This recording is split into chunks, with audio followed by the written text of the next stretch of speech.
Hello friends, મારું નામ છે ગૌરાંગ. તો આપણે હવે આ મારો ચેપ્ટર 6 ત્રિકોણનો બીજો લેક્ચર છે, જેમાં હું તમને ભણાવવાનો છું સમપ્રમાણતાનું મૂળભૂત પ્રમેય, જેને આપણે બીજા નામ તરીકે ઓળખીએ છીએ, જેનું નામ થેલ્સના પ્રમેય તરીકે ઓળખીએ છીએ. તો હવે થોડોક ટેકનિકલ ફોલ્ટના હિસાબે થોડીક વાર લાગી ગઈ છે બીજો લેક્ચર અપલોડ કરતાં. તો આજે હું તમને ભણાવવા જઈ રહ્યો છું સમપ્રમાણતાનું મૂળભૂત પ્રમેય, જે તમારા 10મા ધોરણમાં મોસ્ટ આઈએમપી ટોપિક અથવા તો મોસ્ટ આઈએમપી પ્રમેય કહી શકાય, જે પૂછવાની શક્યતા 99% શક્યતા છે. તો ચાલો, સમપ્રમાણતાનું મૂળભૂત પ્રમેય. તો પહેલાં વ્યાખ્યા કે જો કોઈ ત્રિકોણની એક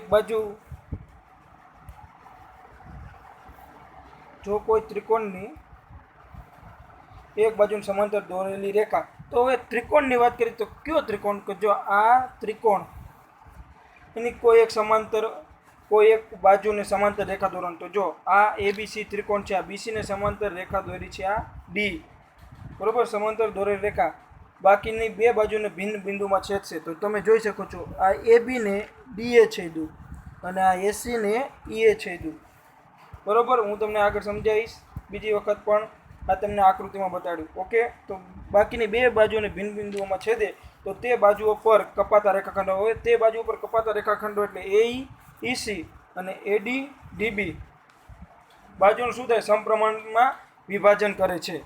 સમપ્રમાણમાં વિભાજન કરે એટલે આપણે આગળ ટોપિક ભણી ગયા, જેનું ડાયરેક્ટ આપણે રિઝલ્ટનો ઉપયોગ કર્યો. તો આ પ્રમેયનો યાદ કરું તો કે જો આ તમે જોઈ શકો છો કે આ જોઈ લો, આમાં ત્રિકોણ રચાય છે, આ ABC. હવે એમને સમાંતર રેખા D ગણી તો બે કપાય છે, બે રેખાખંડો કપાય છે, AE અને EC અને એક AD અને DB. તો તમે જોઈ શકો છો, એ બે કપાતા રેખાખંડોનો ગુણોત્તર સમપ્રમાણ હોય. તો જો AE છેદમાં AD અને DB છેદમાં EC, મૂળ આનો ઉપયોગ કરવાનો છે આપણે. ઓકે, ચાલો. તો હવે ફરીથી એક વખત હજી એની વ્યાખ્યા સમજી લેવી. આ જે તમારે પરીક્ષામાં લખવાની રહેશે પહેલાં, જ્યારે તમને પ્રમેય અથવા તો તમને આવું આપેલું હશે તો કોઈ વાંધો નથી, પણ એમ કે સમપ્રમાણતાનું મૂળભૂત પ્રમેય લખો તો આ જ લખવું જરૂર છે. તો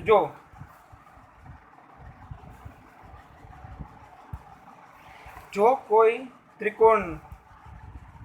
ત્રિકોણની કોઈ એક બાજુની સમાંતર દોરેલી રેખા, એટલે પહેલાં શું લખવાનું? જો કોઈ ત્રિકોણની એક બાજુને સમાંતર દોરેલી રેખા એટલે કે D બાકીની બે બાજુને શું કરે? ભિન્ન બિંદુઓમાં છેદે છે. તો ભિન્ન બિંદુ કે આ D અને આ E. તો આ કપાતા રેખાખંડો વડે આ જે બે રેખાખંડો કપાણા એ બાજુને શું કરો? સમપ્રમાણમાં વિભાજન કરવાનું છે. ઓકે, સમજાઈ ગયું આટલું? શું ફરજે જો કોઈ ત્રિકોણની, હવે હું તમને શોર્ટમાં સમજો, કોઈ ત્રિકોણ હોય એને કોઈ ત્રિકોણની એક બાજુની સમાંતર રેખા દોરવામાં. હવે એ રેખા બાકીની બે બાજુ શું કરે? ભિન્ન બિંદુઓમાં છેદે છે. તો એ બે ભિન્ન બિંદુ શું? અહીંયા શું છે? D અને E, બરોબર. હવે જે રેખાએ બે ભિન્ન બિંદુ છે, અહીંયા જ્યાં છેદ બિંદુના રચાણા, અહીંયા શું થશે? બે રેખાખંડો રચાશે. તો શું એને શું કહે? AD અને DB અને AE અને EC, એ કપાતા રેખાખંડનું શું કરવાનું છે? આપણે સમપ્રમાણમાં વિભાજન કરવાનું છે. ઓકે, એટલું ક્લિયર? ચાલો હવે આગળ જઈએ. હવે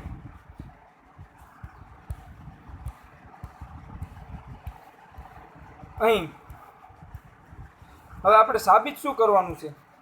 તો AD છેદમાં DB અને AE છેદમાં EC એટલે એક બાજુનો ગુણોત્તર છેદમાં બીજી બાજુનો ગુણોત્તર. જો તમે જોઈ શકો છો અહીંયા, AD છેદમાં DB અને AE છેદમાં EC. ઓકે,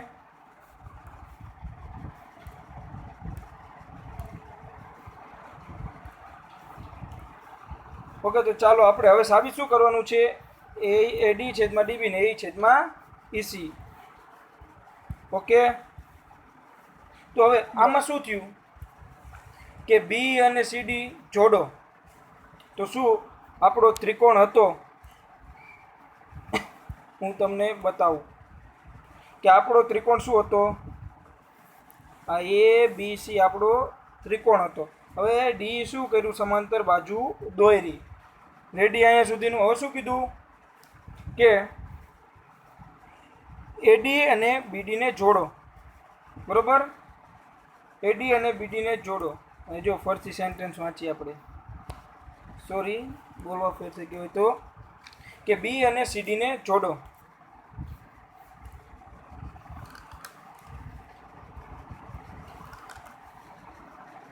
શું કીધું, બી અને સીડીને જોડો. તો જો આ બી, આ ગ્રીન કલરનું જોઈ શકો છો, બી અને સીડીને જોડ્યું અહીંયા.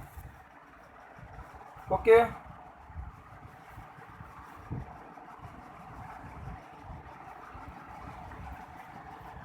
બી અને સીડીને જોડ્યું. હવે આગળ શું કીધું કે જો ડીએમ લંબ એસી ને ઈએન લંબ એબી. હવે કઈ રીતે, જો તમને આકૃતિમાં બતાવું. જો હવે લંબ એટલે શું, તો આ કોઈ હોય અને આ આવી રીતે હોય એને લંબ કહેવાય. કે કોઈ એક રેખા હોય ને એના ઉપર બીજી આવી રીતે ઊભી હોય તેને શું કહેવાય, લંબ કહેવાય. તો જો એવી રીતે આ એબી ને લંબ કોણ છે, આ એન. અને એસી ને લંબ કોણ છે, આ એમ. અને અહીંયા ખૂણા રચાય છે. ઓકે, એટલું ક્લિયર. ચાલો હવે આગળ જઈએ. હવે શું કીધું કે ત્રિકોણનું ક્ષેત્રફળ, ત્રિકોણ એડીએનનું ક્ષેત્રફળ. હવે અહીંયા શું તમને ત્રિકોણની વાત કરી, તો પહેલાં ત્રિકોણનું ક્ષેત્રફળ શું છે તો હું તમને એ અલગથી સમજાવું. જોઈ શકો છો કે ત્રિકોણનું, હવે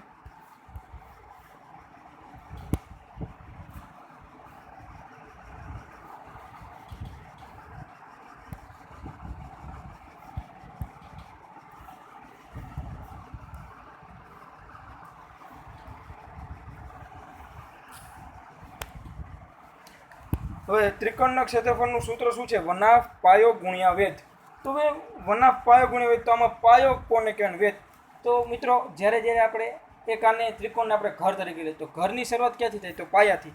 તો પાયો શું હોય, હંમેશા નીચે. તો જો આ બીસી એ શું થયો, આપણો પાયો, ઘરનો પાયો. હવે પાયા ઉપર શું થાય, દિવાલ ઊભી થાય. તો અહીંયા દિવાલ એ બી. તો તેવી જ રીતે સેમ ત્રિકોણમાં પાયો ગુણ્યા વેધ. તો પાયો શું કહેવાય, બીસી. અને એના ઉપર ઊભું છે કોણ, એ બી. એને શું કહેવાય, વેધ. ઓકે, તો વનાફ પાયો ગુણ્યા વેધ આ ત્રિકોણનું સૂત્ર છે, ભૂલતા નહીં. તો જોઈ લો.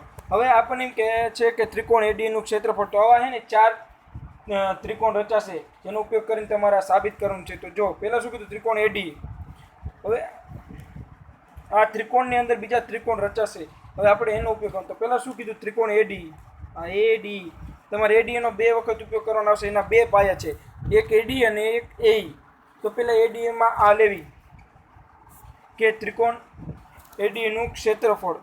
આ હજી આપણે એના ઉપર જતાં પહેલાં હું તમને એક આ સમજાવી દઉં કે અહીં જો ત્રિકોણ એબીસીમાં શું છે, બીસી સમાંતર ડી.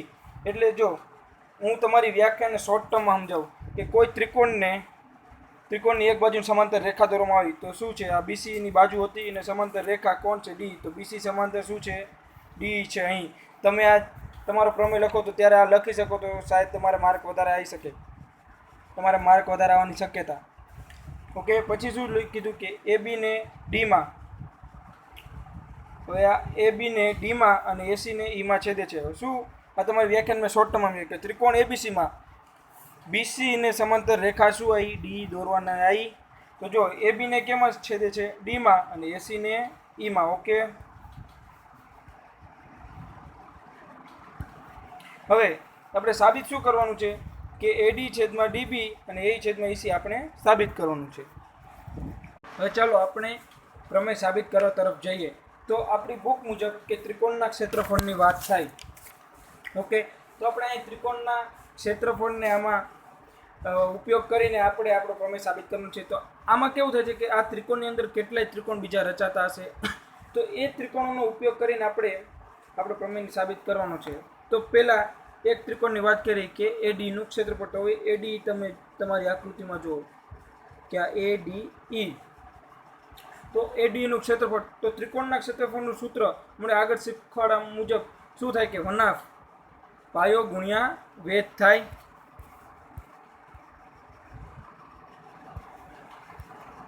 1/2 પાયો ગુણ્યા વેધ થાય. ઓકે, તો હવે આમાં ત્રિકોણના ક્ષેત્રફળમાં આપણે તો કીધું કે પાયો એડી અને વેધ એની થાય, પણ કઈ રીતે?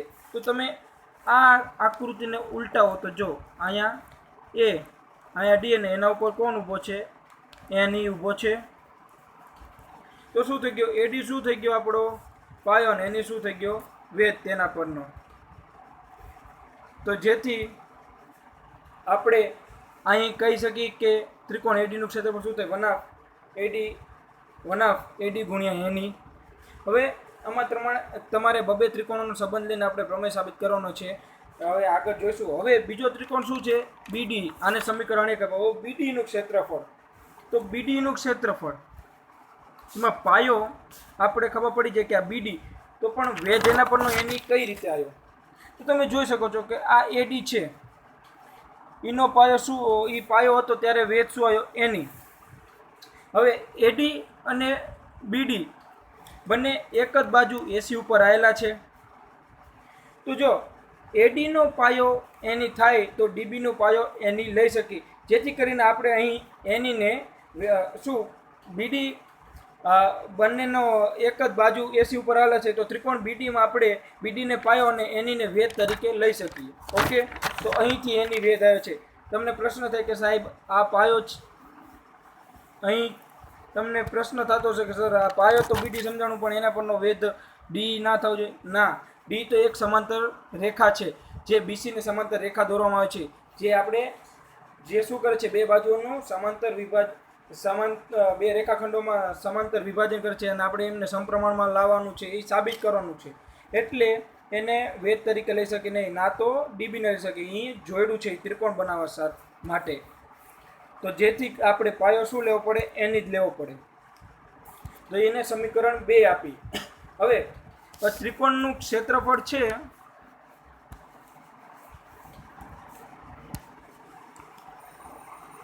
હજી આ તમારું ત્રિકોણનું ક્ષેત્રફળ છે, એને તમે એરિયા કહી શકો. હવે કઈ રીતે? કે જો ત્રિકોણ એડીનું ક્ષેત્રફળ છે તો એને આમ પણ લખી શકાય, એરિયા ઓફ એડી ઈ, આ જે કાઉન્ટ્સમાં લખ્યું તે પ્રમાણે. હવે એરિયા એટલે શું થાય? ક્ષેત્રફળ થાય, ને ઇંગ્લિશમાં એરિયા કહેવાય. તો એડીનું ક્ષેત્રફળ બરાબર શું થાય? એરિયા ઓફ એડી. આવી રીતે લખી શકાય. એટલે મેં ત્રીજા ચોથા સમીકરણને અહીં, સોરી ટાઈપિંગ મિસ્ટેક છે, આ સમીકરણ 3 છે અને આ 4 છે. ઓકે,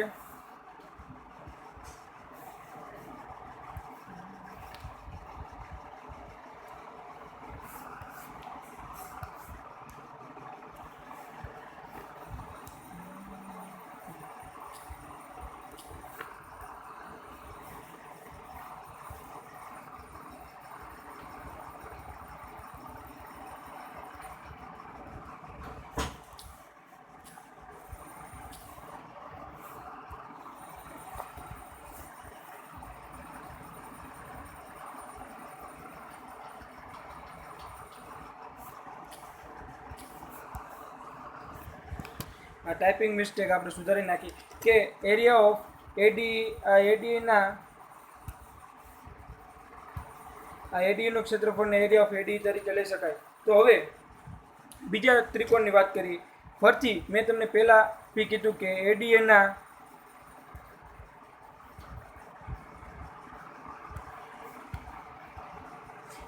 બે પાયા છે, એક એડી અને એક છે એઈ. ઓકે, એડીના બે પાયા છે, એક ત્રિકોણ એડીના બે પાયા છે, એક એડી અને એઈ.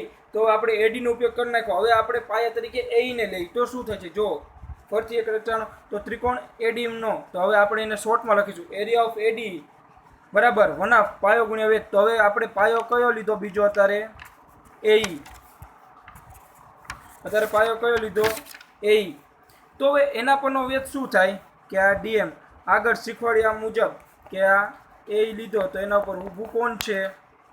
આ એમ. તો ઉપર શું થાય? ડી. તો એ ઉપર કોણ ઊભું છે? M D. તો થઈ ગયું કે એ 1/2 પાયો શું થયો? એ અને ડીએમ શું છે? એના પરનો વેધ. હવે એવી જ રીતે એડીએનો સંબંધ ડીઈસી ત્રિકોણ સાથે છે.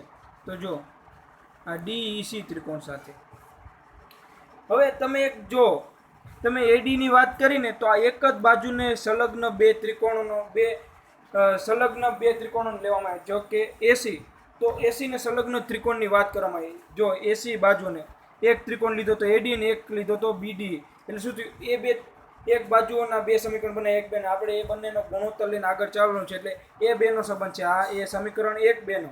અને હવે આપણે શું એબીની વાત કરી, સોરી એબીની વાત કરી ત્યાં બાજુ એબીની, તો એને સંલગ્ન બે સમીકરણ બેન હતા એક બે. હવે આપણે એસી બાજુને લઈને ચાલશું તો બે ત્રિકોણ થશે એક એડી, ત્યારે પાયો શું હશે? એઈ અને બીજો ત્રિકોણ હશે ડીઈસી. તમે જોયું આ બધું જોડતી કડી, આ બધી એની જોડતી કડી છે. પેલા એક બાજુને સંલગ્ન ત્રિકોણ, તો જો આપણે એ બી બાજુ લઈએ તો એ બી ને સંલગ્ન બે ત્રિકોણ છે કે એડી અને બીડી. તો આ બે એનાથી બે સમીકરણ બને એક ને બે, આ બે નો સંબંધ થશે. હવે આપણે એસી બાજુનો સંબંધ લેવી તો એને સંલગ્ન ત્રિકોણ એડી છે અને એક બીજો ડીઈસી. પણ અહીં એડીમાં શું થઈ જાય? પાયો ફરી જાય છે. ઓકે, તો ચાલો હવે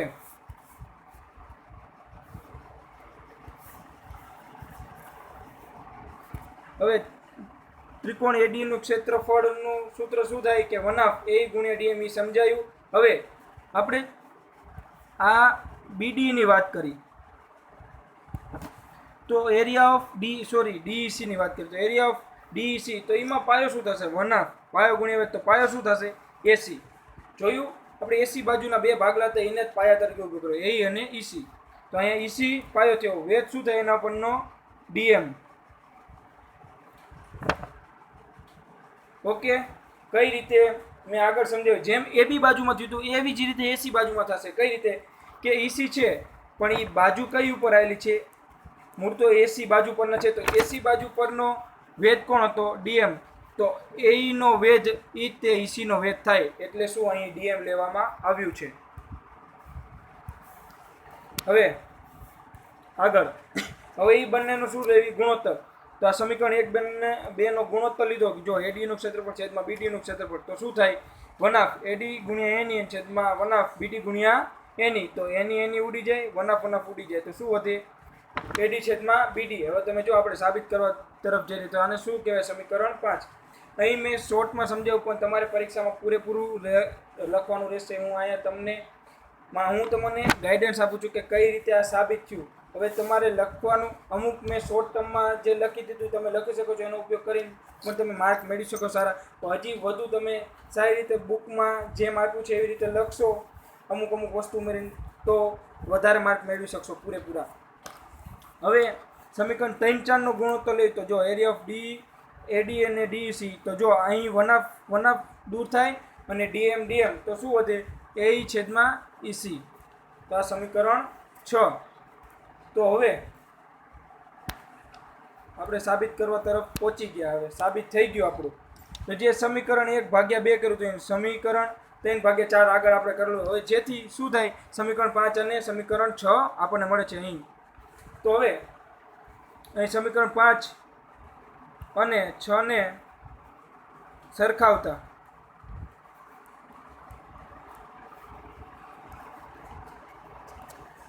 તો શું થાય? એડી છેદમાં ડીબી ને એ છેદમાં ઈસી. હવે અહીં એક સેન્ટેન્સ છે, મેં અહીંયા લખ્યું છે કે એરિયા ઓફ બીડી બરાબર એરિયા ઓફ ડીસી. કઈ રીતે? તો હું તમને સમજાવું. એ તમારી બુકમાં એક સેન્ટેન્સ આપ્યું છે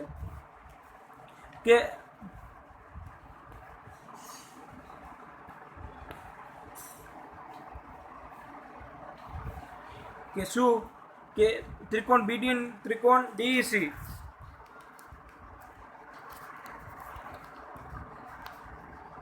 ત્રિકોણ એડી અને ત્રિકોણ ડીસી એક જ પાયા ડી પર આવેલા છે અને સમાંતર રેખાની જોડ બીસી અને ડી વચ્ચે આવેલા છે. એટલે ત્રિકોણ બીડી અને ત્રિકોણ ડીસી છે એ શું આવેલા છે? સમાંતર એક જ પાયા. એમનો શું પાયો શું છે? એક જ ડી. અને એને સમાંતર રેખા કઈ હતી? બીસી અને ડી વચ્ચે આવેલા છે. જો સમજાવું કઈ રીતે, આકૃતિ મુજબ કે જો ત્રિકોણ ડીઈસી અને ઈડીસી એક જ પાયો. જો આ ડી ઉપર આવેલા છે.